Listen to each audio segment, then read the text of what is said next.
Coming up, what an excellent day for last rites.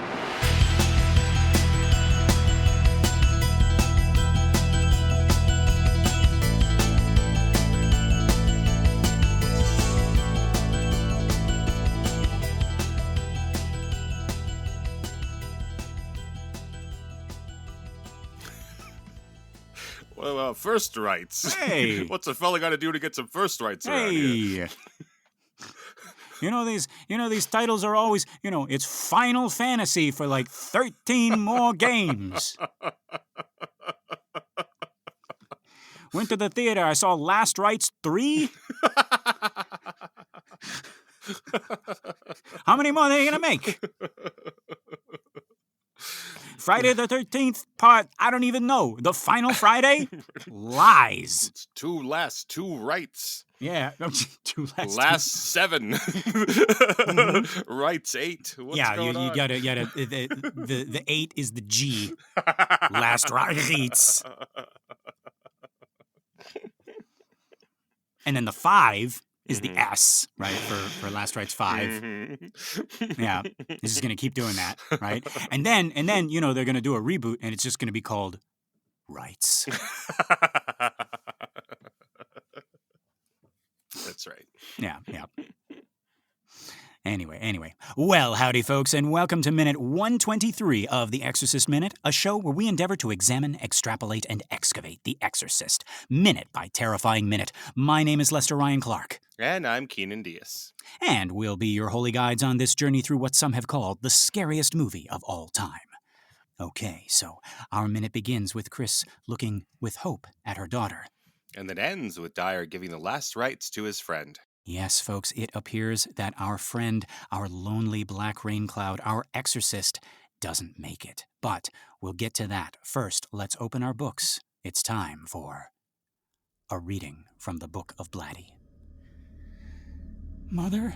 A small, wan voice calling tearfully behind her. Chris gulped, did not dare to believe or... What's happening, Mother? Oh, please, come here. Mother, please, I'm afraid. Chris turned quickly and saw the tears of confusion, the pleading, and suddenly she was racing to the bed, weeping. Rags, oh, my baby, oh, Rags. Downstairs, Sharon lunged from the house and ran frantically to the Jesuit residence hall. She asked urgently for Dyer. He came quickly to reception. She told him. He turned pale. Call an ambulance? Oh, my God, I didn't think... Swiftly, Dyer gave instructions to the switchboard operator. Then he raced from the hall, followed closely by Sharon. Crossed the street, down the steps. Let me through, please. Coming through. As he pushed through the bystanders, Dyer heard murmurs of the litany of indifference. What happened? Some guy fell down the steps. Must have been drunk. See the vomit? Come on, we'll be late for the... Dyer at last broke through, and for a heart-stopping instant felt frozen in a timeless dimension of grief. In a space where the air was too painful to breathe, Karis lay crumpled and twisted on his back, with his head in the center of a growing pool of blood. He was staring vacantly, jaw slack, and now his eyes shifted numbly to Dyer, leapt alive, seemed to glow with an elation, some plea, something urgent. Come on, back now, move it back. A policeman. Dyer knelt and put a light, tender hand like a caress against the bruised, gashed face. So many cuts. A bloody ribbon trickled down from the mouth. Damien. Dyer paused to still the quaver in his throat, and in his eyes saw that faint, eager shine, the warm plea. He leaned closer. Can you talk? Slowly, Karis reached his hand to Dyer's wrist. Staring fixedly, he clutched it, briefly squeezed. Dyer fought back the tears. He leaned closer and put his mouth next to Karis's ear.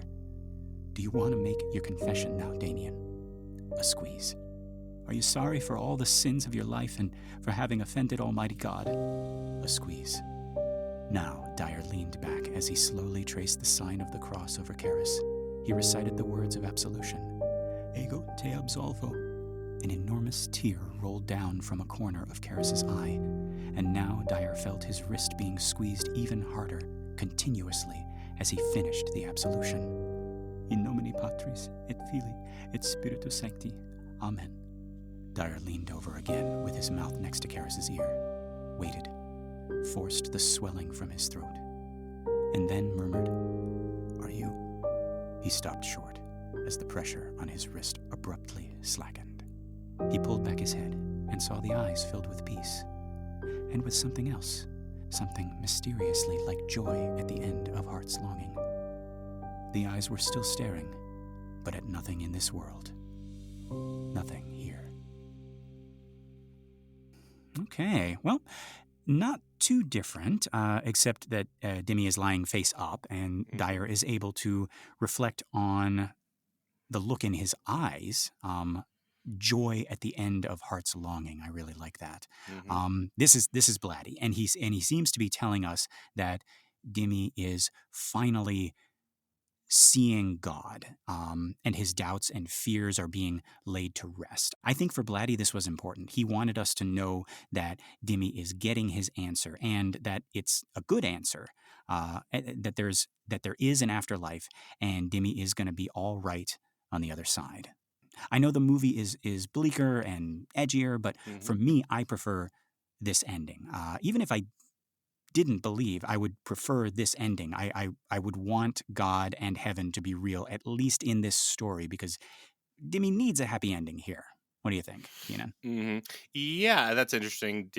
I think Demi has a happy ending regardless, right? Because he has sacrificed and seen himself as the hero and learned to be the exorcist, and learned what it is to be Christ-like. And so I see the happy ending even if he doesn't see God. But maybe that's maybe of course I would, I suppose. Right. But I think it is edgier, right, and bleaker. I was interested in Blatty adding in these crowd noises that Friedkin doesn't use, where the crowd in the movie is very concerned.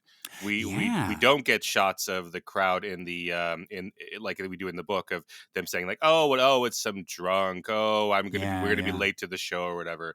People seem genuinely concerned for what's happened here. Yeah, and I like how he phrases it, the litany of indifference. That's I think it's a little purple, but I mean, still, I'm a sucker for schmaltz, Yeah, so that's interesting. It breaks our general rule that we've had so far, where we've said Blatty is the one who's more hopeful about humanity, and more Friedkin compassionate, is exactly. But yeah, I think the crowd in the movie is super interesting, as we'll talk about in a little bit. Yeah. It's interesting in the book how we have, we get the answer to Dyer's question. Every time Dyer asks a question, then we remind us that Demi is saying yes, right, or agreeing in some way, and he's squeezing, which, is more difficult to do in the movie, right? Right. Because we can't feel what Dyer is physically feeling with his sense of touch, right? So that's interesting. That gives us more of a sense of like, they are having a conversation, where in the movie, yes, I think you have to argue that they're having a conversation, as opposed, because you want them to be having a conversation, but we're sort of seeing and feeling it through Dyer, right? Yeah, I kind of feel, I mean, like, just because it's a visual thing, you're right. We can't feel the pressure on Dyer's hand, but I think they get around that by like, it's a little bit more of a squeeze. It's almost like a curling and uncurling of the fingers. Yeah, but I think in the book it is more of a you're because you're in both Demi and Dyer's heads a little bit, right? You could feel a back and forth going between them, right? Where in the movie it is basically a shot of above of Damien, and then a shot of the side of Dyer, and a lot of it is dependent on Father William O'Malley's performance. Yeah, for sure. But yeah, let's get back to the top of this minute. Let's get back to that room, now in shambles, but with the light streaming in. Remember, we said in the last minute how odd it seemed that Chris was so hesitant to run over and embrace her daughter. But then we speculated, and I think the book backs this up, that in this moment, Chris is so afraid of being wrong again. It's not only that this could be another howdy trick. She wants so much for Regan to be better that she almost can't trust her own eyes and ears. After the hell that she has been through, this is almost too good to be true. Yeah, I mean, she's sort of looking at Reagan, and it's like, is this my daughter? Is this demon? Is that the armoire in there going to come back at me? I've been hurt permanently by armoire. We'll Carl took care of armoire. He's with the dust bunnies. That's right. Yeah, but she's becoming Michael Corleone, and she's like, anyone who comes at me, any piece of furniture that comes at me needs to be taken out to the lake. And they don't need to come back. What is it? Don Corleone. He says something. It's like, but if my son should happen to get struck by lightning, or and he's saying like now if anything happens, Right. like I'm gonna blame all of you. Right. So she's just there. She's at the long table, and she's like, but if I so happen to trip on an ottoman like Dick Van Dyke.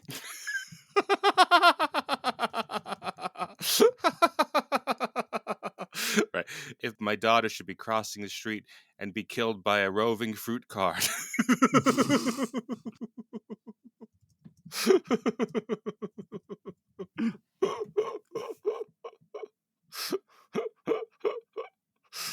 If on the day of his wedding in the church he should have a china cabinet fall on him.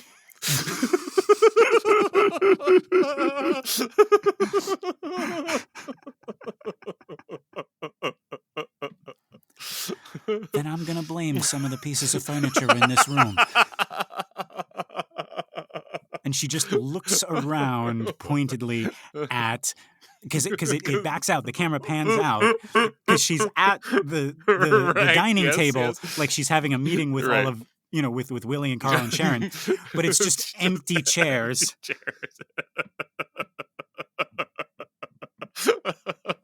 Because they're the members of this meeting. That's right.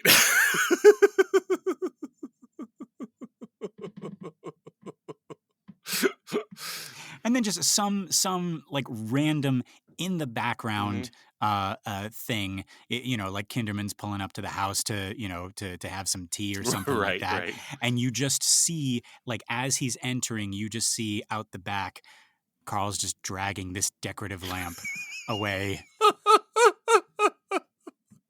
It's cord wrapped around itself. Yeah. Chris Kinderman. So Kinderman comes in and they have a nice little tea or whatever, and Kinderman's saying like, "Oh, it's calmed down a lot here, and everything just seems cozier."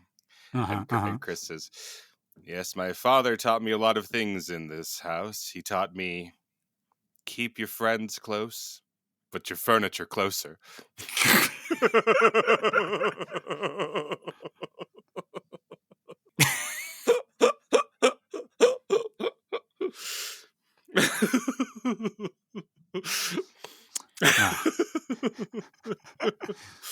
I'm gonna make him an ottoman. He can't refuse.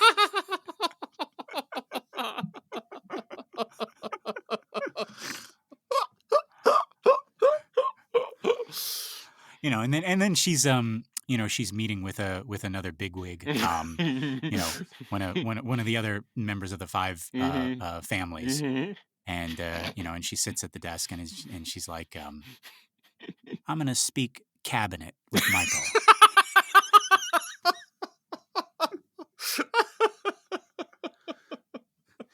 And then it's just like 15 minutes of a scene without any subtitles, and it just sounds like wooden doors opening and closing.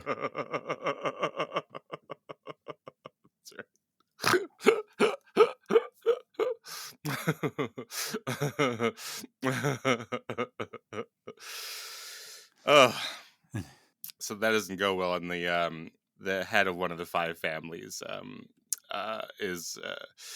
leaves the meeting in a huff, right? And then we see their giant mansion that morning, and everything is really calm and peaceful. We're getting closer slowly to the house, and we're not quite sure why. And we see him, in his giant bedroom with this giant Uh-huh. bed, but something's kind of off, Yeah. and he wakes up and he's like reaching behind him, and he's like, what, Wait a minute. What? wait, what, where? And and then he's like, oh God, something's in the bed with him, Huh? and he sits up and he pulls back the sheets, and he's like, in there, it's the headboard.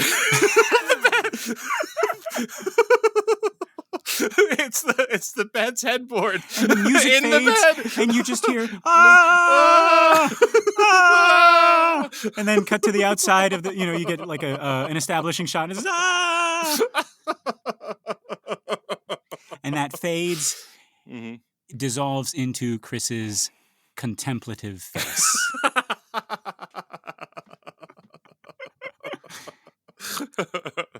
Yeah, folks, you thought we were gonna use the Horseman for that scene, but no, we're one No. step ahead. No, if anything should happen to this horseman. Oh my God, we got so sidetracked there. All right. Yeah.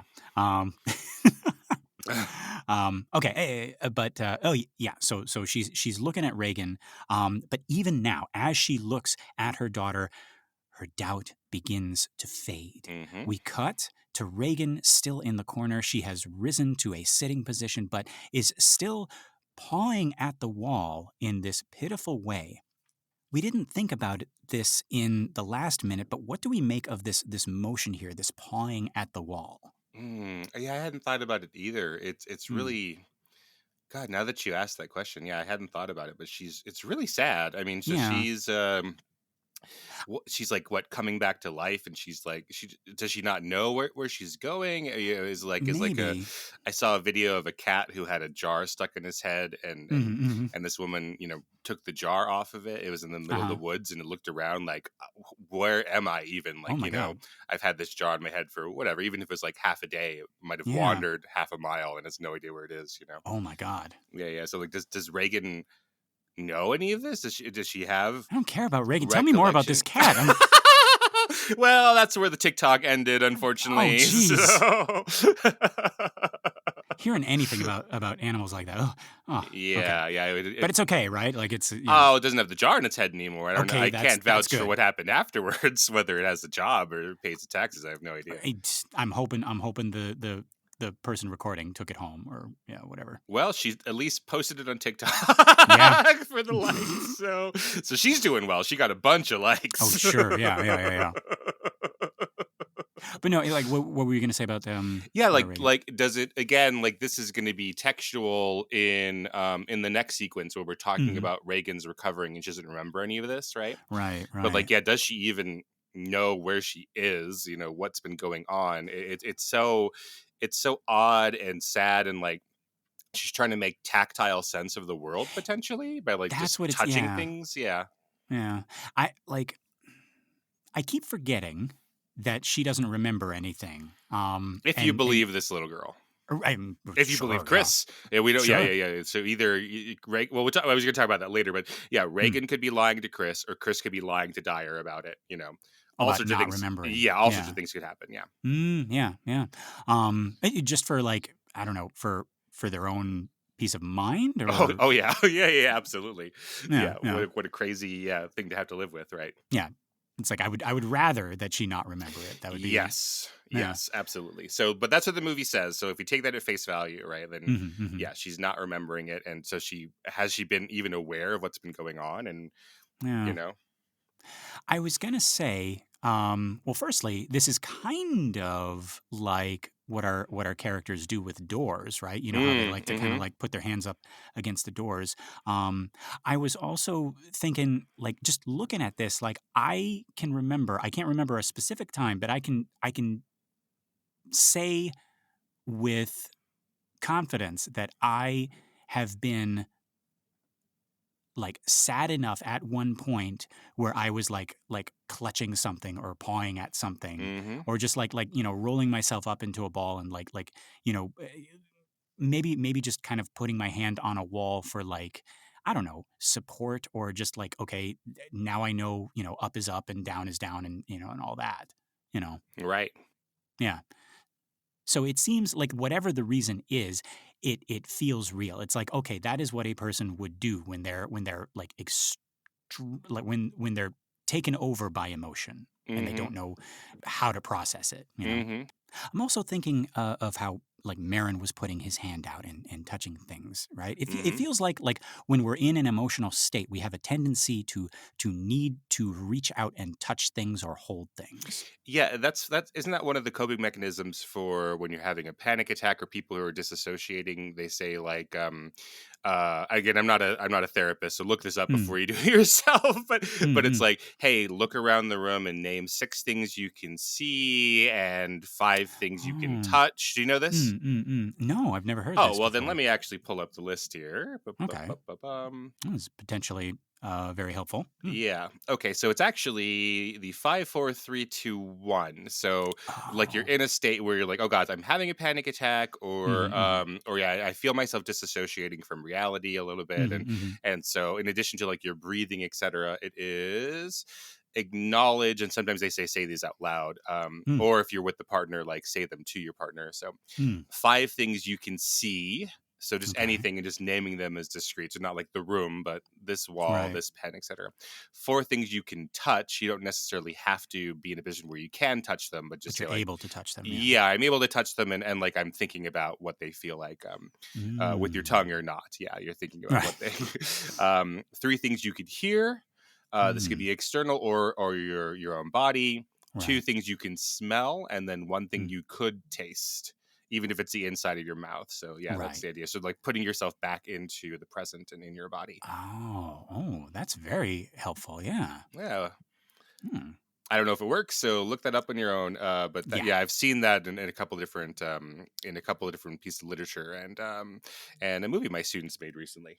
Oh, very Mhm. cool. All Yeah, right. it's a 5, 4, 3, 2, 1 method. Yeah. Oh, wow. Thanks, Keenan.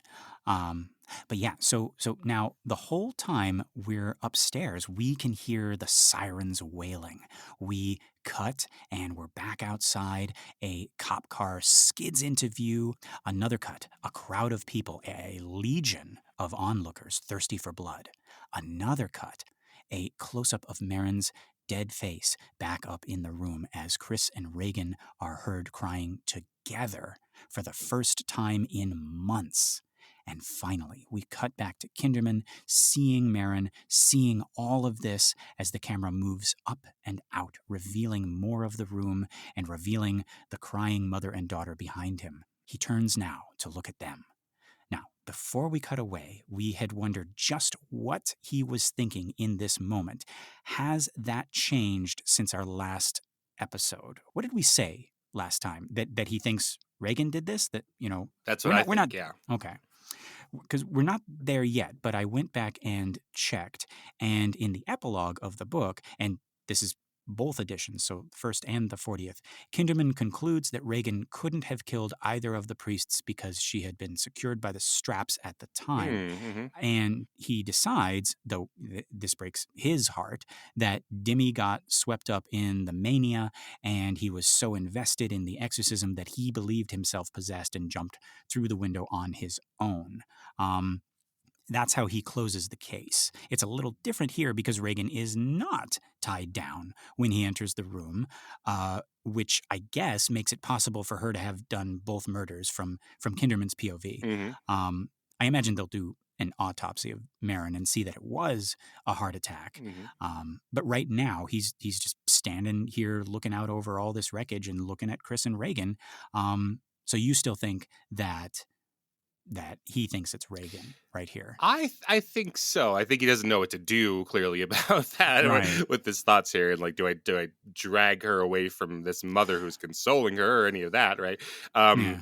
he has been casing the house. Maybe he Mm-hmm. saw Marin arrive even. But I he's think he never had did, a yeah. scene with him. Right. Mm-hmm. Yeah, Mm-hmm. he's never had a scene with him, so he's like, okay, well, I don't know anything. I don't know necessarily this guy has a weak heart or Mm-hmm. Mm-hmm. or anything like that. It's just this is the first time I'm seeing him, and he's dead. Right. Yeah, and you don't necessarily see anything like blunt force or blood on him or anything like that. But Right. I mean, if you think that this little girl has murdered Burke Dennings, and then you show up and 2 more people are dead in her room, I don't know how you don't still think that. Yeah. Yeah. Yeah.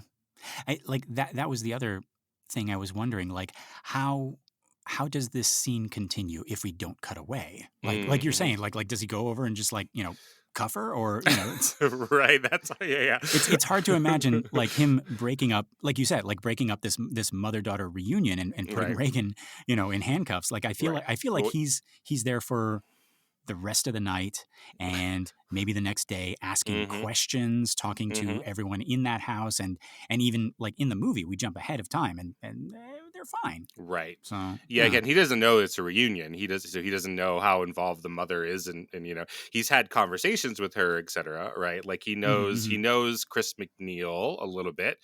In the movie, he's had 1 meeting with her. In the book, he's had 4 by now, something crazy like that. Right. Yeah. But yeah, so he has no idea. Like, okay, I don't know. He thinks that Chris is innocent in this and hasn't been putting her up to this kind of thing or something like that. But my goodness, yeah. I guess yeah. When you think about the logical extension of all this, it really is like, what? Well, let's all calm down. let's all calm down. Get a bunch of police in here and a bunch of every doctor and 80, more than 88. yeah, more than 88 police and more than 88 doctors. And let's just all be sure we're looking at each other for the rest of the night. And no one wander off down into the basement. Right. No, I'll be right back, or I'll check on that outside detective. Right. I'll bring the girl with me. Yeah. But like, there's not a scene of them in court, right? Or it's like Chris and Reagan aren't on trial or anything like that. Which I don't know. Like, or I don't know. Like in the time that passed. Maybe they did make a little stop at the police station, and they each gave their testimonies or whatever. Right. Do you know Hitchcock's Vertigo? No. Okay. I've seen the cover a bunch of times whenever I go to Blockbuster. When I used to. Oh, no. That was way back at the start of this podcast. Well,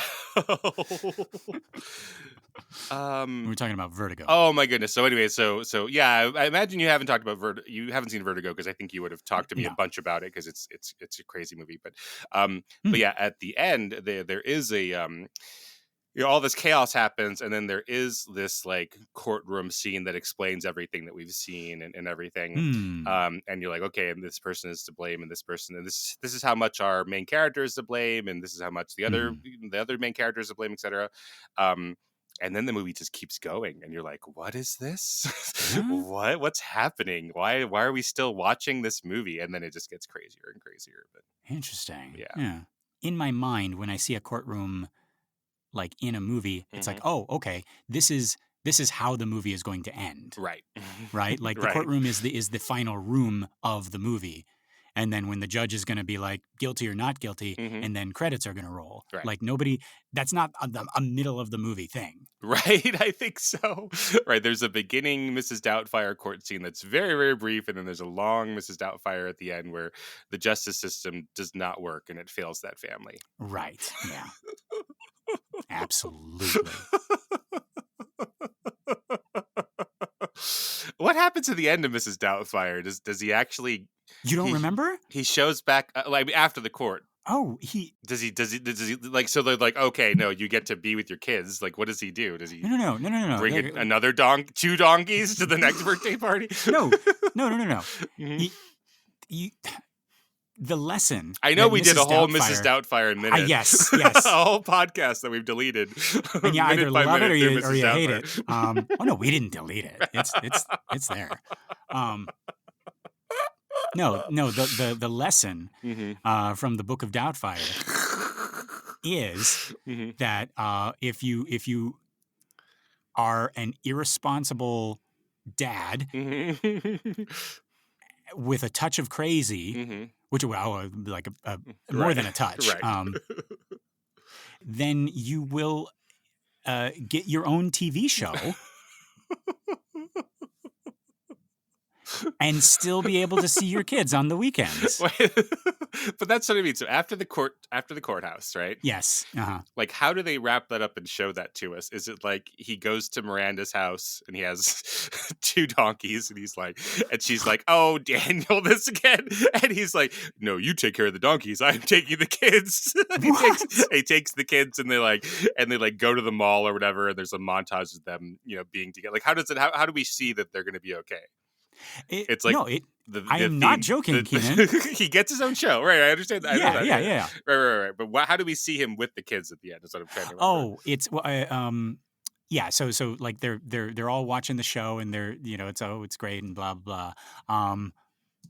I can't remember if this happens first or after, but like all the kids are just kind of sitting in their forlorn and there's like, I miss her oh jokes. Yes, that's right. And it's like, I miss her cooking or something like that. Right. And Miranda's like, she's not real. and then something happens. I can't remember. We don't care, Bob. That's right. And then there's and then there's a succession of bad like nanny applicants, right? But this time, like Miranda's like on the kid's side, and she's like, after the lady leaves, she does like a little, it's like, no, not that one, right? She makes a little gesture, and then there's like a doorbell ringing.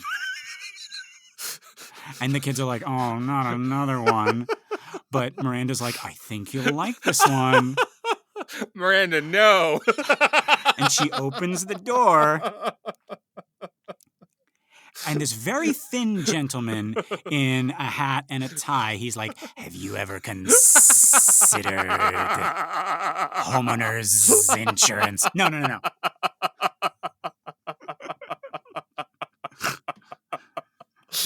No, it's that would be more sane of Miranda to do. Yes, to leave her children with an anaconda. No, it's Daniel, but he's not dressed up. Yeah. Mm-hmm. Yeah. Oh, well, that's all wrong. Those kids have been traumatized, and they have Stockholm syndrome. Oh yeah. Okay, well.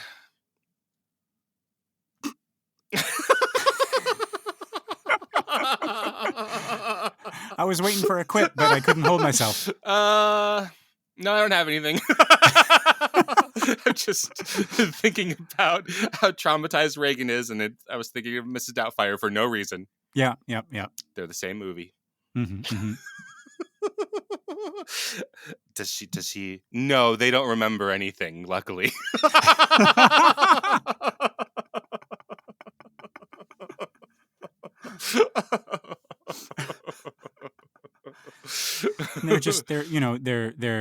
They're going shopping and they're at the supermarket, and the little one, what's the little actress's name? Mara Wilson. Yeah. Mara Wilson, mm-hmm. Right. She sees an old lady with, and it cuts to like a close up on the old lady's brooch, and she just reaches out and she hugs her, gives her a little kiss, right? And she doesn't know why. That's right. Right. All right, let's talk about less traumatizing childhoods, like Reagan McNeil. Yeah. Mm-hmm. But yeah, so in any case, right, we cut from the chaos of this room to the chaos on the street once again. Father Dyer is making his way through the crowd of onlookers, looking very distressed. The crowd is so big around him that we don't even realize until the next cut that he is coming down the stairs. Mm-hmm. All those people are crowded on the very steps from which Dimmy had just fallen. We cut again just as he makes his way through another knot of people and reaches the bottom of the steps. Keenan, is this a low angle or a Dutch angle or both? Oh, that's interesting. I see why you're asking that. Yeah, so it's a low angle. We're looking up at Father Dyer, but a Dutch angle again is when the camera is not perpendicular to the ground, right? So we're sort of making it diagonal. So it's parallel to the ground. I think that's true. But this I think it's the actual landscape here that is wonky, right? Because we have this Oh, giant okay. diagonal line where the stairs that the this cliff that is covered in brick that the house is on, that these stairs are going up, right, is Right. physically slanted. So Right. yes, wow, that's really interesting. I hadn't thought of that. So we have Hmm. two parts of the crowd, Mm-hmm. one that's on ground level with Damien and others that are on the stairs. And so the ones that are ground level with Damien, they are parallel, they're perpendicular to the ground, and Mm-hmm. they're standing up straight. But then what's Right. behind them is this background that is slanted, just because the whole place is crazy. The whole like actual geography there is crazy.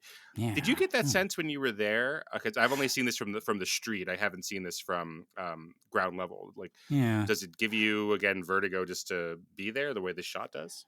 I mean, being on the stairs Mm-hmm. themselves does give me a little bit of vertigo. Mm-hmm. Um, like when I'm down at the bottom, I don't know. Like maybe not so much. Uh-huh. I don't know. Maybe I was just so like starstruck. Like at the time, like it was hard to get my bearings. But Right. actually, the thing that I noticed was we just kind of like happened upon them. Like as we were heading towards them, we just kind of like we were there. And I was like, Mm-hmm. "Oh, this is it? Oh." Mm-hmm. And I'm looking, I was like, "Oh yeah, this is it." It's so normal. It's just like a part of the street. Yeah, it wasn't built as a set, right? It was built because Right. people needed to get up this hill somehow, right? Yeah. Yeah. So yeah, I think it's super interesting. Again, it's just a Mm. brief shot, but so I haven't really noticed it until you asked me to pay attention to it. Like, what a crazy shot to have these two planes of Yeah. people here in this crowd where they are separated by this huge diagonal, and Mhm. that's super cool. I wanted to talk about this crowd a little bit, if this is Yeah. a good time. Yeah. Okay, yeah. So what is interesting, I think, that's sort of in the background of The Exorcist is the amount of black people who are in the crowds, which is Hmm. atypical for most Hollywood movies. Oh. So like I study a lot of classic movies, and Mhm. when you watch movies from the 30s, 40s, and 50s, which are typically shot in Hollywood studios, Mhm. so even in movies that are set like in New York, there are very Mhm. few black people. Movies set in San Francisco have like no Asian characters in them, right? Because they're Huh. made in this fictional space in Hollywood studios, Right. and the extras they're under contract to the studios, and most of them are they're chosen because the studios still think like, okay, even if you're going to be like an extra, maybe you'll have a chance to become an actor and become a star. And so there's just like Mm. this whiteness built into this. So Yeah. explain to my students that this is like a form of white supremacy. Like the people who Right. were creating images of America created images that were almost exclusively white, because that's Oh, what they geez, saw. yeah. Yeah, that's just what they thought people would want to see, and maybe it was what people wanted to see. And Huh. so you would have to like go out of your way and specially have black actors, which was the biggest minority in America at the time, right? Mm, And mhm. then like Latin actors and Asian actors and Native American like that's so far below like what was Right. on the radar of Hollywood, unless they were doing a piece that was specifically about communities of those of color like that. Right. Right. So like DC is one of the major cities in America with the highest black population, like African American Uh-huh. population, right? Uh-huh. Um, but it's gone down since the 70s. So I was wondering about Hmm. that. So yes, DC hit its peak of black identification in 1970s census, and then Hmm. it's gone down ever since. So in 1970, so that's a good stand-in for where we are in 72 and 73 when we're shooting this. Right, It yeah. was 71% of people in DC identified as black. Huh. So in this crowd, right, like, so we don't have like a very black movie, right? There's only one black speaking part who's the radiologist, and then we have that Right. black nurse who we love with the coffee Our filter favorite on her nurse, yeah. head. Yeah, exactly. So we have like, so let's count those as characters, but that's still being, Yeah. that's still like reaching a lot. Mhm, So all the mhm. other characters are white that I could think of right here, right? Yeah. So like even when we look at this crowd here, it's not obviously not 71% black, but there Right. are, unlike other movies at the time period, like black people, right? Mhm, So it's like mhm. representing like a little bit more black representation than we would have in other movies that came before Friedkin's time when we're Yeah. shooting on location. So I don't know about the neighborhood specifically, and like like Georgetown, when we have the earlier scenes in Georgetown, they're shooting the movie. There are Mm-hmm. fewer black extras in the background, but here there are a Yeah. little bit more. So maybe 10% of them are black here, which is a Hmm. lot bigger than in most other movies. Interesting. Mhm. Huh. And this was obviously this was a conscious choice by Friedkin, or Well, was he that's even thinking or of this, Blatty. Yeah, that's or a Blatty? really good question, right? So like we're pulling our extras from the location from DC probably, Uh-huh. right? I'm like, hey, do you want to come see a movie? And so maybe we're bringing people in from DC or putting out an open call. I don't have the information about that necessarily, Right. but just the idea that like, okay, well, yeah, people from the neighborhood or people from the district or whatever, and put them on here, and we're just trying to capture that. But you have a lot of and I'm saying a lot because like in compared to other movies Yeah. but if you're looking at the crowds, like 10, maybe 10% of them, but like Right. the So like other guy. movies of this era, they would like purposely try to like whitewash like whole cities, and they'd be like, "See, it's like this is Yeah, it's like certainly completely yeah." and you know that they weren't conscious of this, right? White supremacy doesn't have to be conscious, but they would be No. No. like, hey, as we're putting together a crowd scene and we're going to shoot on a back lot and say this is Times Square, and Uh-huh. there are no black people, you know.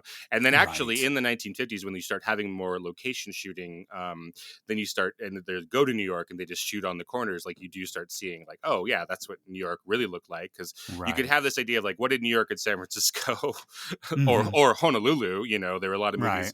set in Honolulu, in my hometown, and it's all white Mm-hmm. people. Yeah. But what do they actually look like when you have location shooting and you can start to see the difference? Yeah. So that's why Yeah. I'm saying that here. But like we have a couple of shots of like people at this gas station who are coming across, and the people we catch Mm-hmm. glimpses of are black. We Mm-hmm. have Mm-hmm. in the previous minute you were talking about like there's a guy who takes it upon himself. He's kind of a featured extra to like, hey, everybody hold back, give Dimmy some Right. room, and he's a black guy.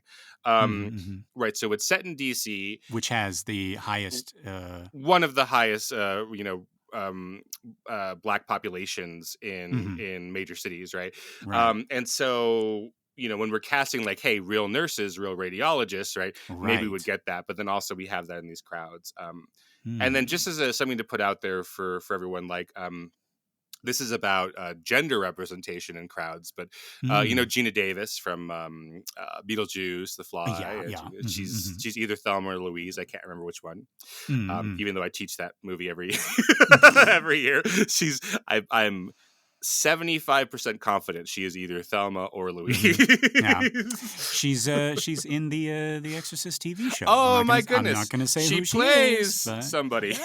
yeah, she plays somebody. That's right. Oh yeah, that's right. I forgot.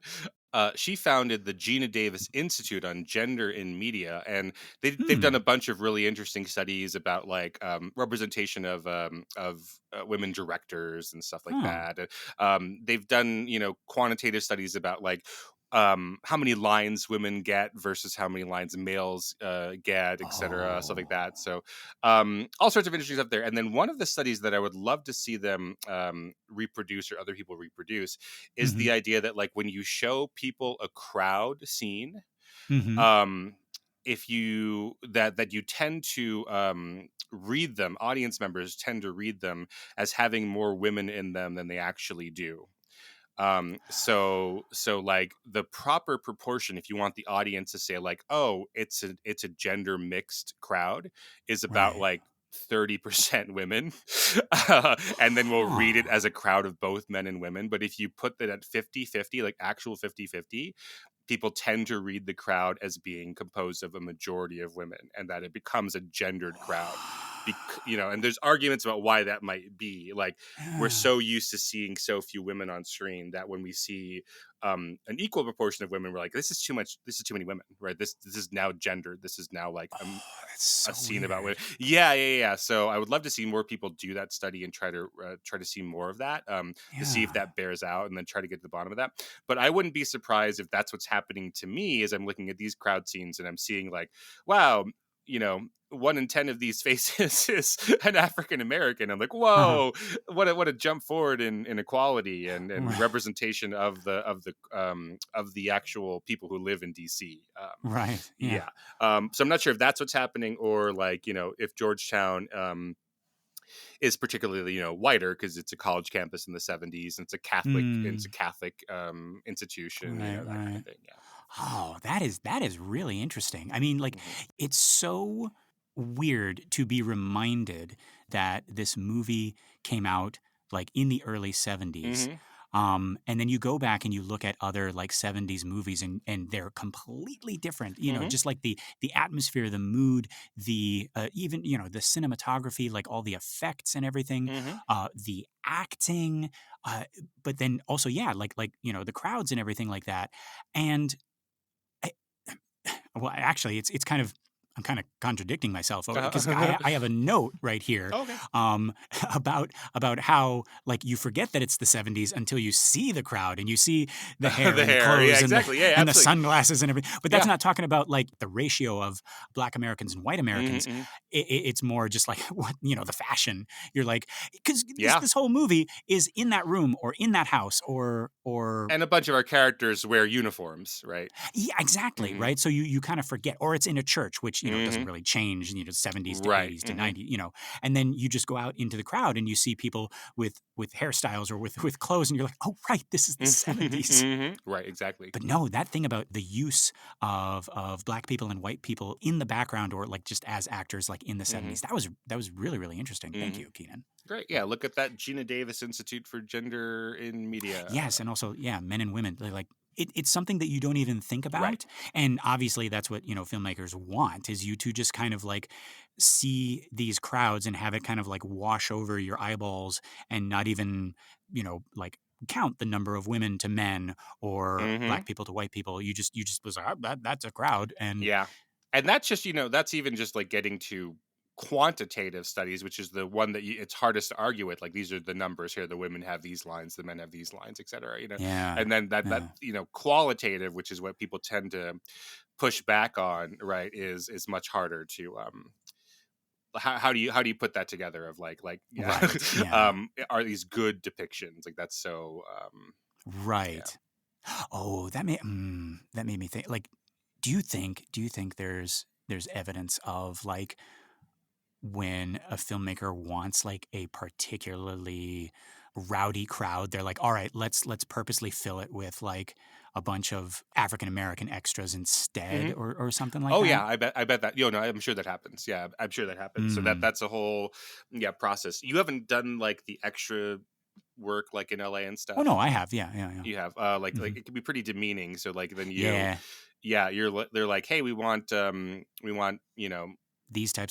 20-ish People. club goers. Like, I'm a 20-ish club goer. I go to Hmm, hmm. clubs, and then they're just like, ill, not you, Yeah, or yeah. whatever. Just looking at your headshot, and they're just like, ill, Hmm. and All they right. just say terrible things to you like that.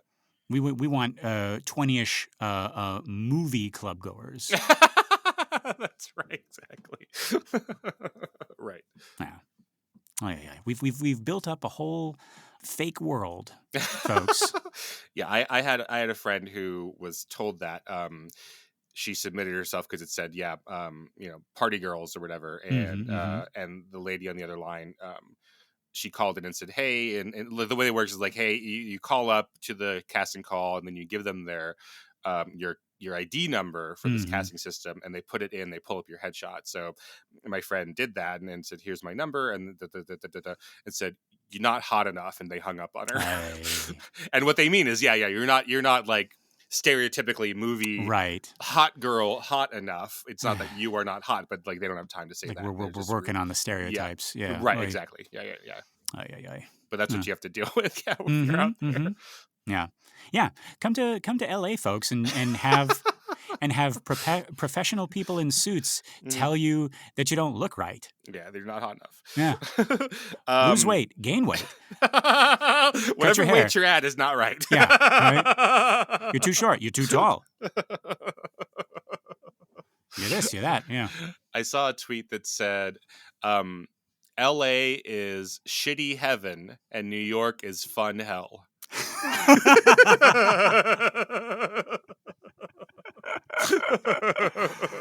Oh, see, Keenan, it Mhm, comes back like 10 years living here. I mhm, was I was in Hong Kong 10 years ago in a bar.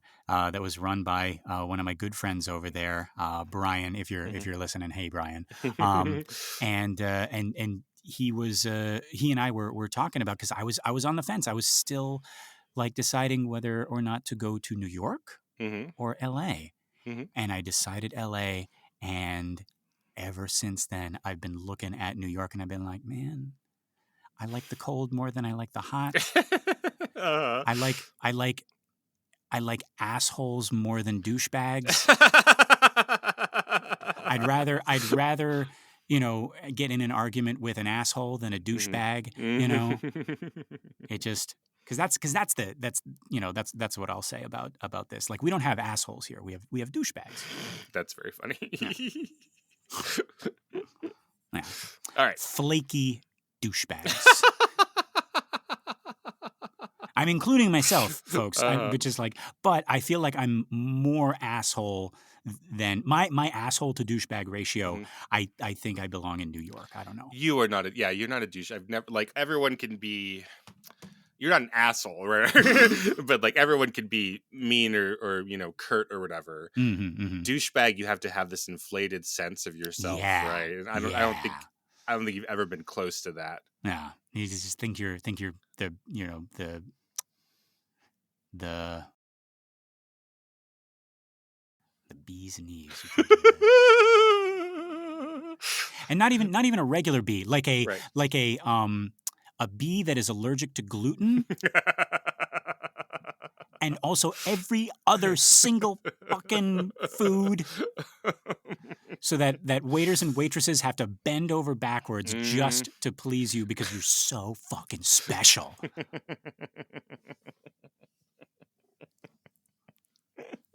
Sorry. See, that's the bitter New Yorker. That's right. Anyway, okay, so yeah, Dutch angles, right? Okay, so yeah, we're looking up at Dyer as he kneels down. His breath is coming out in ragged clouds, much like it had been back up in that room, but here it's natural. They're outside and it's cold. Dyer has a thin blue jacket over what looks like a black sweater and a white T-shirt. Yeah, I'm thinking it could be that Snoopy T-shirt Blatty's been wanting to have on this whole time. Yeah, right. So he's trying to hold back tears, and he is failing. Another cut to the babbling, buzzing swarm of people as the police tell them to get back. Or is it that extra again? He's taken charge of the crowd. What do you think? Oh, audio wise, yeah, maybe, yeah. Yeah. But we do start to see police within the crowd. Right. Police are starting to arrive, right? So we got some Beelzebub imagery here, right? We got flies and pigs. Well, yeah, Beelzebub and Legion, right? Yeah. But yeah, so then we're back on Dyer.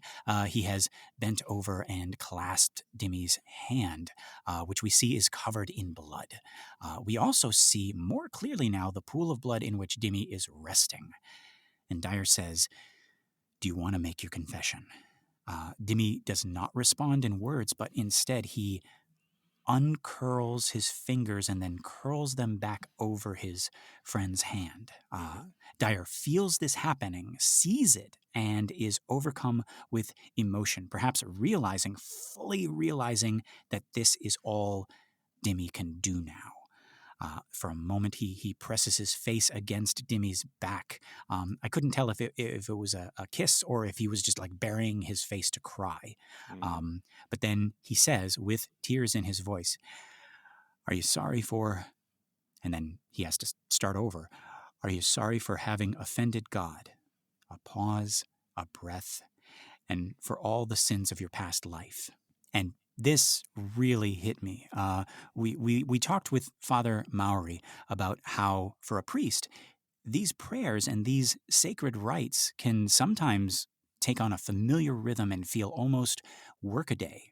And I thought about how that could include, not just stuff that they say at Mass, but also rites and blessings that for us we'll only hear once in our lives, right? Like a wedding or the last rites or a baptism, Mm. right? But for them, maybe this is like the third time that week or that day. And we don't know how many times Dyer has said the last rites recently, but you get a feeling that he's said it many times, just like Dimmy has said a mass for the dead many times. And yet, just like Dimmy then saying that mass for his mother, Father Dyer is now giving the last rites to his friend. And to that, I want to say how it really does sound like he's saying something he's said 100 times, but hearing it for the first time. Mm. I don't know what it is. Like maybe the rhythm or how comfortable his mouth is with the words. Like, you know, it's like muscle memory, but at the same time, it's infused with more emotion than he might have ever given these words. What do you think? Yeah, and Father David Mowry also mentioned, right, that this generation of priests were amongst the first who would, they're switching over from saying this in Latin, so they're saying this in the vernacular in Right. English, It's right? So Vatican II, yeah. yeah, so they had potentially done some of their training in Latin, and then they had to switch over to that relatively recently, right? Mm-hmm. So yeah, that's all of that. But I don't mean to diminish what you're saying about like the doing it as your job Mm-hmm. versus doing it in real life here. And I don't know how much Father Dyer has given last rites, right? Like, he's Mm. prepared enough that he knows it, right? So he's worked on Yeah. it, he's rehearsed it, etc. But his job is not in a he doesn't necessarily have a ministry, right? Like, he works Hmm. with at Georgetown. I mean, like, they're not dealing Yeah. with like older folks who die, right? Right. Yeah. Like I'm a little foggy on Hmm. the logistics of a priest who's also a professor, I Hmm. guess. Hmm. They're both professors, right? I think they must At the be, right. university? Yeah. Yeah, if they're in the same, if they're in the same, they live in the Georgetown dorms, right? I mean, Right. they're Yeah, yeah, yeah, yeah, yeah. yeah, yeah, yeah. At the residence So hall. Yeah, at the yeah. residence hall, right? So like, yeah, so yeah, so maybe he knows the last rites, but again, it's like, if he's said it, maybe he's been there as other people have said it, or Right. whatever. But and then on top of that, saying it for a friend, right? Yeah, yeah. Um, so I just want to point out here, Mm. like, how emotionally right all this is, how condensed this is. Mm. So we're Yeah. talking about this big scene, and we're really talking about, like, what, 40 seconds of this Right. 1 minute, and it's Mm-hmm. this huge emotional moment. So, like, in the book and in the screenplay, we have Sharon sees that Dimmy has died or is dying, and Mm-hmm. then she's like, oh crap, I have to go and get Father Dyer She from runs the over. yeah, she Yeah. runs over, and that's even in the script and everything. And, Mm. like, we don't need that here. We don't need No. anyone to explain, first of all, what Dyer is doing here. Yeah. How did he get to this space? Yeah. How he recognizes that it's Damien, right? Mm. Mm. We don't need any of that stuff, right? He No. just appears in that crowd, and we're like, yes, absolutely. Mm-hmm. And he just Mm-hmm. starts to walk right down. He knows that he has to do this, right? We Mm-hmm. don't need any dialogue or any logistics or any of that. So, I mean, it makes sense why Blatty would want us to connect those dots in the book, Yeah. where we might be thinking about that, and then the screenplay. But, like, yeah, no, none of that. Just No. emotional logic. Like, Yeah. it's like he intuits it, right? Like, Yeah. he's wherever he was at his office or in the residence hall or on a Mm-hmm. walk, he Mm-hmm. intuits that something has happened to his best friend, and Right. just arrives there and finds the place. Yeah. Yeah. Oh, that is a very, very good point. Like I'm thinking, I'm trying to imagine the book without Sharon running over there, Right. just having Dyer appear there, and I'd be like, wait a minute, how Dyer get here Right. in the book? But here, Right. no, it like I wouldn't have it any other way. It Yeah. has to be this way. Yeah, like, how could Father Dyer not know? We just saw this Exactly. terrible big thing happen. He's the Yeah. one person in town doesn't know. No. He just feels it and heads Yeah. over. Yeah. Which, again, in real life is like 500 feet Yeah. Right. away from the residence to this house. But It's so, folks, if you get the chance, if you haven't yet, like go there.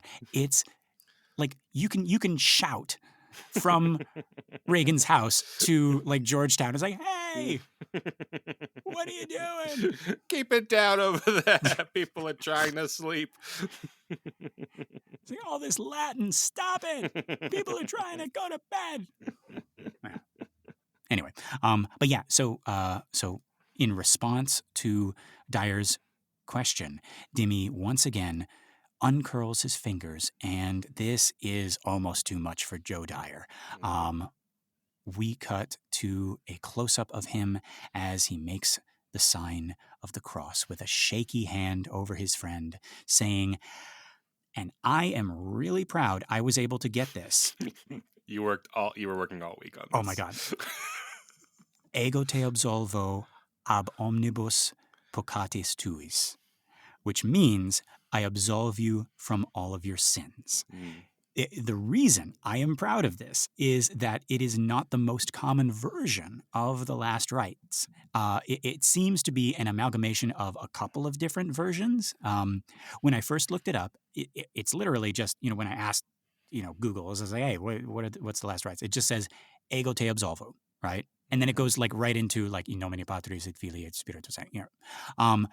But that's not what Dyer says. So I looked it up. There's a bunch of different ways you can say the last rites. And because I am Lester Ryan Clark, I had to find out exactly what he's saying here. So I dug around and I found a couple more editions, right? There's an edition, De Omni Culpa Tua, from all your sins. But then there's also a peccatis tuis, which can also mean from all your sins, right? But it didn't sound like he was saying either of those. And at this point, I'd been searching and also arguing with ChatGPT for like 10 minutes. And like it asked me to explain the context of the scene. So I said, okay, it's a movie. They're both Catholic priests. One of them's dying. The other one's doing the last rites, right? And it gave me the same answer. So I added more context. I was like, they're specifically Jesuit priests. They're friends. They both work at Georgetown University. And it gave me the same answers, and it asked for more context. And I'm like, it's 1973. One of them's Greek, the other one's Irish. The Irish one's queer-coded, but there's differing opinions on the Greek one. And it still wouldn't give me anything different. So finally, I wrote like what I thought I heard, like phonetically into the prompt, right? Like in the movie, it sounded to me like he said like pubiscati or bubiscati or something like that, right? Yeah. So I wrote like ego te absolvo bubiscati, and it was like, oh, do you mean ego te absolvo ab omnibus peccatis tuis? And I was like, yeah, thank you. So yeah, so that's exactly what he says. Oh, all right. Yeah, and in the script, it only has the more familiar one that you were saying. Right. Yeah. Ego te absolvo in nomine Patris et Filii et Spiritus Sancti. Amen. Right. Yeah. Yeah. But then we hire a real priest, and we have Exactly. other priests who were on there as technical advisors. So yeah, right. Yeah, so that's what he says, and then he pauses before continuing with the familiar in nomine Patris et Filii, but then before he finishes that, his voice cracks, and you don't hear him say et Spiritus. It sort of gets swallowed up in his grief, and then you hear the last part, Sancti Amen. Like this last bit is said really quickly before his voice can be like taken over again by emotion. So really, really great performance. And I think we all know why he's shaking and almost crying. And we're going to get to that. But even knowing that, it still reads really well as Father Dyer's grief for his best friend. Like I totally buy it whenever I watch this scene. Yeah, I think Father O'Malley just nails it, and he needs to, because this is the catharsis we need for the whole movie to happen, right? Yeah. Like all of that terrible stuff happening up there, and it's just frightening and awful. And again, we're watching this minute by minute, but the climax of the movie was a minute and a half ago. Not even like a minute ago, right? Yeah, and then we already need to resolve it so quickly and just move. Yeah. Okay, but I guess now's as good a time as any to talk about why we have this great shot of Father Dyer shaking and almost in tears in the movie. So you know about this, Keenan, yeah? Okay, so folks, and y'all probably know as well, but just in case, there's some folks out there. So apparently they had done somewhere between 13 and 17 takes, after which, according to Father William O'Malley, who plays Father Dyer, this is what he said in the Fear of God documentary. At one point, Billy Friedkin comes over to him and says, Bill, oh my God, another Bill. Christ, we got 88 bills. But no, okay. He comes over and he says, Bill, you're just doing it by the numbers. And it's exactly what we were talking about before, right? O'Malley's an actual priest, and Mhm. he says the last rites is part of his job. And for Billy, it must have sounded like that. Right. But O'Malley says to him, Billy, I have just given my best friend the last rites 15 times in one night, and now it's 2:30 in the morning. Mm. Now, Terrence Donnelly, the AD, says that he, Terrence, and Billy Friedkin, had a signal to quietly roll camera and sound. And in this moment, Billy gave him that signal. And so then Billy says to O'Malley, do you trust me? O'Malley says yes, and that's when Billy reels back and slaps him across the face, after which he quickly backs off and O'Malley goes into the scene, still in shock from the slap. And that's why his hand is shaking, and that is why he looks like that. Later, Father O'Malley forgave him and thanked him and blessed him, but this is yet another example, maybe the final one in this film, of our beloved Billy Friedkin going off the rails in pursuit of a great shot. And it is a great shot. But what do you think of this incident here, Keenan? This one I'm more torn about than some of the other ones. I teach student directors of how to work with actors, and I teach young, student actors of how to work with young directors, right? Yeah. And so I would absolutely not ever recommend. I would forbid any of my students from doing any sort of physical, altercations, even in jest with their actors. That's not right. I think there are ways that Friedkin could have done this and gotten the same response. It's like, okay, so you've let O'Malley do this, whatever, 13 times, 17 times, or what have you, right? And now it's like, okay, now we're stuck, so let's do something, right? And maybe it is something physical, but like. Right. To encourage O'Malley, that happens all the time. Do some push-ups, run up these stairs, and run back down again, right? Slap or yourself, right? Yeah, like, or even like a situation like, you might have, those overeager actors, right? It's like getting really, really method, and they're like, hey, Billy, why don't you slap me, and that'll get the punch me in the tears. Stomach, right? Yeah, right. And then as a director, it's still your responsibility to kind of like, consider the the safety and well-being of your actors, and in that case you might not acquiesce, right? Not do that, right. But yeah, if it'd been like, hey, hey, like, here's what we need to have happen, and so what's a way that you could do that, right? Sometimes it's emotionally like, hey, we need you to cry, and that's just the truth of it, right? They need O'Malley to cry.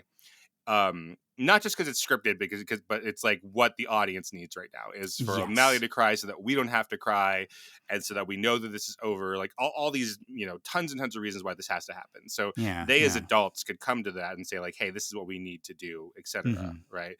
Yeah. So I think they could have done that.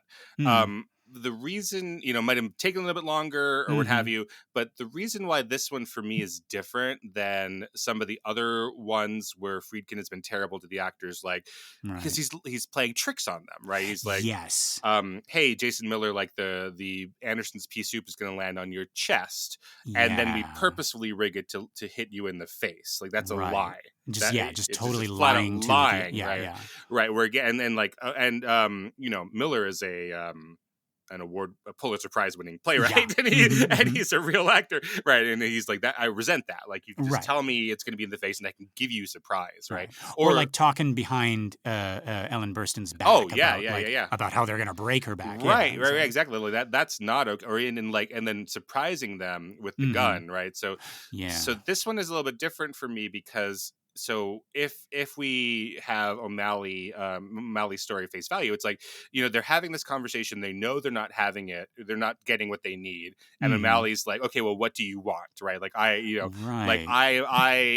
open to ideas here. Right. And then Billy's saying like, okay, well, do you trust me with this? O'Malley says yes. So for me, this is a little bit more acceptable. Again, I wouldn't want anyone to do this. Don't do this at home. No. Today you might get sued, all sorts of things, right? Because it's not okay. But it sounds like they are on the same page with that. Like, yeah, do you trust me? Yes. right. It's like, and then they go right into the take, right? And they're like, Right. let's do this, right? And then like O'Malley seems to, because O'Malley, like Vasily Miliaros, who plays Mary, right? Like O'Malley is an actor. Like O'Malley is a theater director, like a theater teacher.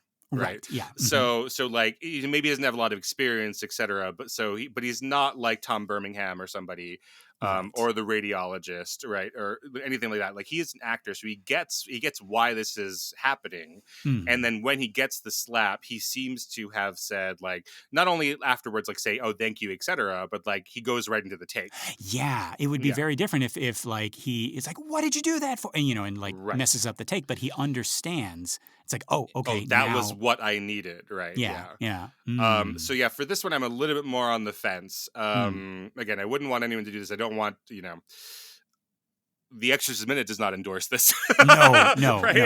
If you're learning how to work with actors from us here, don't do this. But yeah, this one is a little bit more acceptable to me. What do you think about it? So and just to be clear, folks, we're talking about this one is this thing that happened already in the past.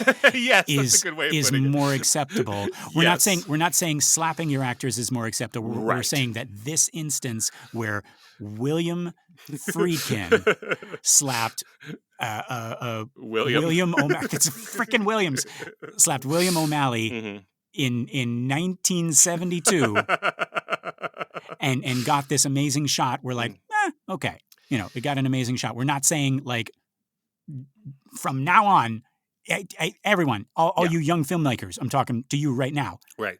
Don't be slapping anybody. Not at all. I would work 30 more minutes into your schedule and get the same shot. No.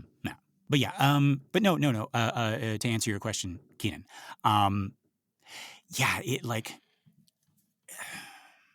it's such a great shot. It sure is, yeah.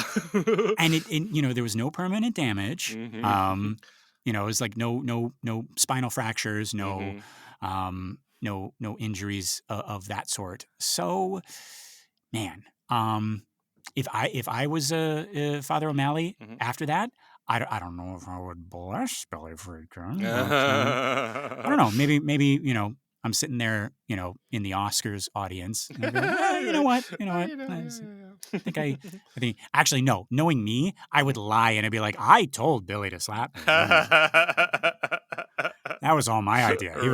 He was just such a nice director, and he was letting me do it like, 13, 14 times. But I was like, no, Billy, you gotta.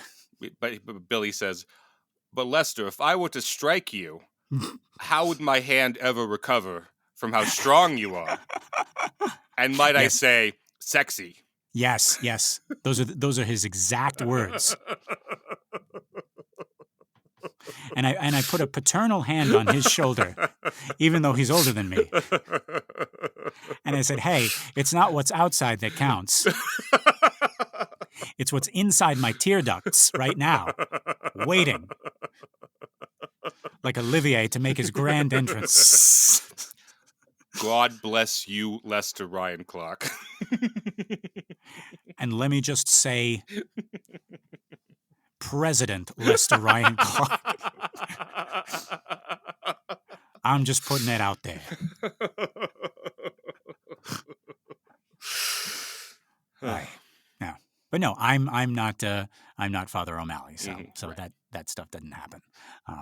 But yeah, folks, we end this minute with Father Dyer finishing the last rites for his best friend. There's still more stuff to cover. There's still more stuff to discuss and critique, as Billy Kinderman says. But for now, that is all of my notes. Keenan, is there anything else? No, I think we got it.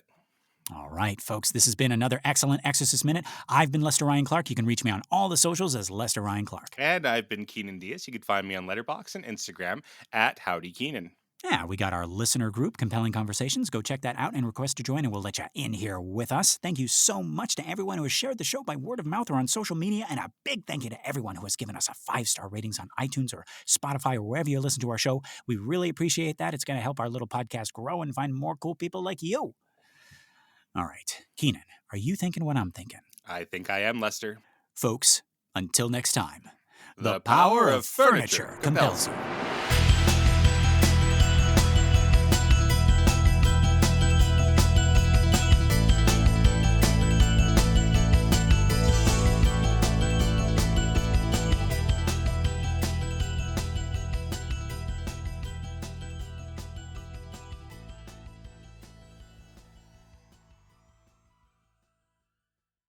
So I was watching the sequel. That's when he's like, he's not a fully grown couch yet. He's just a love seat. Who is this, Michael? No, this is Don Corleone. Oh, this is him. This right. Don... The sequel is about Michael in the future and Vito in the past. Yes, right, absolutely. Right. Yes. This is Don Couchleone.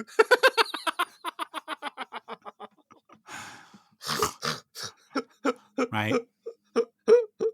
Michael's just a chair. He's singular. He's a loner, right? Right. Like Don Couchleone, he's a family man, right? That's right. It's like, do you let your family sit on you? No. Right. He's rising up in little Cedarly. Little.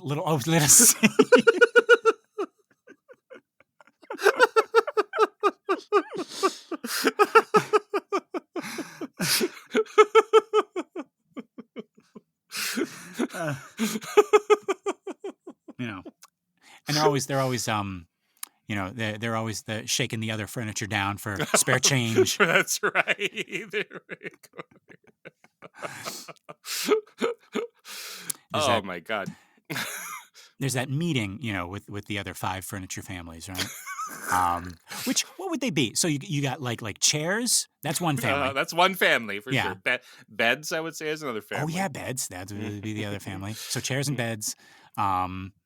Tables and desks, right? Yeah, those are together, right?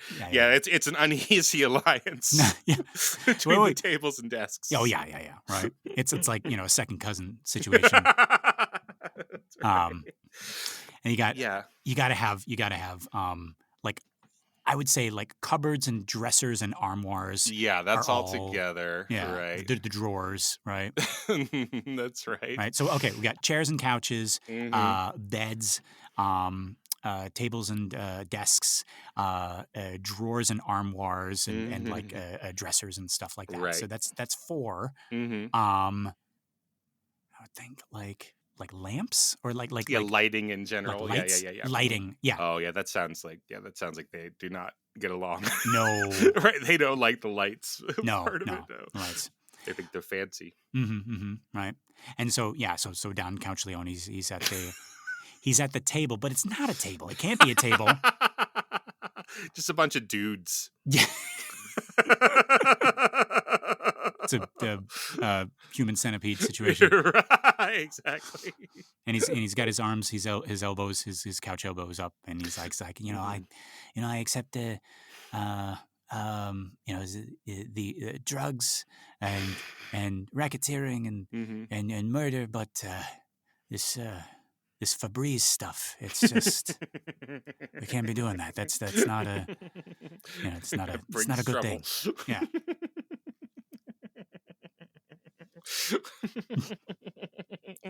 In the second one, Tom gets called to the hotel of the Vegas senator. And he's woken up in this. He's woken up and there's a nightstand that he's slept with he's killed in the night. Oh no. And Tom is like, Senator, we'll take care of this nightstand. She didn't have a family. Oh. Wait, is this just one nightstand? Well, that's what he wanted it to be, yeah. But now he's gonna think about it the rest of his life. Oh no. But do you think the senator really killed the nightstand, or did Tom have this planted? Did Tom kill Oh. this nightstand so that the senator would vote with them in the gaming committee? The I think racketeering committee. Yeah. is a discussion that has been going on ever since this movie has come out, I think. Yeah. It's never cleared up there. Yeah. Yeah, you got to see the sequels, everybody. Yep. Even if you don't, hey, that one of the best sequels out there, folks. Yeah. It's like just as good as the original. Yeah. And then they're having that secret meeting, and one of the big, bulky wardrobes. He kind of like comes in from the other room, and he's holding something. It's like a package, and they open it up, and it's this single china plate, and someone's like, it's a Sicilian message. It means end table Brazzi sleeps with the dishes.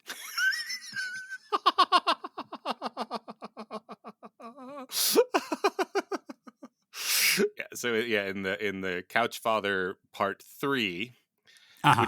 which is not as strong of a movie. We have to be objective about this. Yes, yeah. But it does have that great line, right, where Michael's trying to go straight. He has his son and his daughter, and they're going and having their lives, and the son's becoming a priest and all this stuff. And but then things start to come up again, and there's rumblings in the underworld, and and it's his enemy, who is a lazy boy. Played by Joe Mantegna. Right. Yeah. All right. And so that's the thing about lazy boys, is you try to get out and they keep pulling you back in.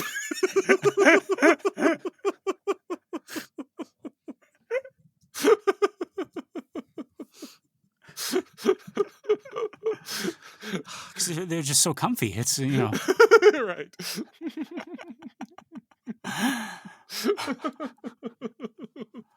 And then you got that that one seat in the family that's it always sits like just a little bit weird against the wall, right? Nobody talks about it. Everyone's but like there's that one point where he just kind of like it's like he loses it. He's like, I'm flush. I'm up against the wall. I'm not crooked like everybody says. I'm flush. The brother Console. Yeah. I knew it was you, Console. You broke my heart. You broke my heart.